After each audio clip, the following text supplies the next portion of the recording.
ഞങ്ങളൊരു ഗ്രൂപ്പിൽ പോയപ്പോൾ കൊക്കോകോല ഫാക്ടറി, ഒരു റോബോട്ടിക്സ് ഫാക്ടറി, ഒരു EV കാർ ഉണ്ടാക്കുന്ന ഫാക്ടറി, ഗോങ്ചു, ഷാങ്ഹായ്, ബീജിംഗ് ഈ സ്ഥലങ്ങളിലാണ് ഞങ്ങൾ വിസിറ്റ് ചെയ്തത്.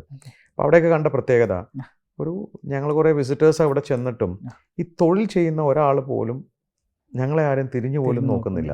അവരാരും ബോധേഡല്ല, അവരവരുടെ ജോലി ചെയ്തുകൊണ്ടിരിക്കുകയാണ്. ഈ പ്രൊഡക്ടിവിറ്റി വെച്ച് നോക്കുമ്പോൾ അവർ വളരെ നല്ല ഹാർഡ് വർക്കിംഗ് ആയിട്ടുള്ള ഒരു വിഭാഗമാണ്. അതെ അതെ അതെ, ഹാർഡ് വർക്കിംഗ് ആണ്. എന്നാൽ അവിടെ അത്യാവശ്യം എല്ലാത്തിനും മെഷീനറീസ് അവൈലബിൾ ആണ്. എന്നാലും എല്ലാവരും ഹാർഡ് വർക്കിംഗ് ആയിട്ടുള്ള പേഴ്സൺസ് ആണ്. ഈവൻ നമ്മുടെ ഇവു മാർക്കറ്റിൽ പോയാൽ തന്നെ നമുക്ക് കാണാൻ പറ്റും. അവിടെ നമുക്ക് ഈ നമ്മുടെ കൊറിയർ സർവീസ് ചെയ്യുന്നത് പലരും നമ്മുടെ ലേഡീസാണ് ഫുള്ളായിട്ട് നമ്മുടെ അവർ തന്നെ പാക്ക് ചെയ്ത് അവർ തന്നെ അത് എടുത്തു കൊണ്ടുപോയി വണ്ടിയിലിട്ട് അവർ തന്നെ ഡ്രൈവ് ചെയ്ത്.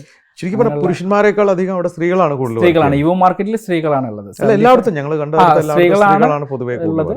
പുരുഷന്മാരെന്നുള്ളത് ഫാക്ടറീസിലാണ് കൂടുതലും വർക്ക് ചെയ്യുന്നത്. ഫാക്ടറീസിൽ വർക്ക് ചെയ്യുന്ന പുരുഷന്മാരും ഷോപ്പുകളിൽ സെല്ലിങ്ങിന് അവിടെ സ്ത്രീകളായിട്ട്, ഫ്രണ്ട് എൻഡിൽ മിക്കവാറും സംസാരിക്കുന്നതൊക്കെ സ്ത്രീകൾ തന്നെയാണ്. സ്ത്രീകളായിട്ട് തന്നെയാണ് അവർ ആ രീതിയിൽ. അവരുടെ ഇൻഫ്രാസ്ട്രക്ചർ വെച്ച് എനിക്ക് തോന്നുന്നു നമ്മളെക്കാളൊക്കെ കുറേ മുന്നിലാണ് അവർ വർക്ക് ചെയ്യുന്നതിൻ്റെ കൂടെ തന്നെ കുട്ടികളും ചിലപ്പോൾ അവിടെ തൊട്ട് കളിക്കുന്നുണ്ടാവും.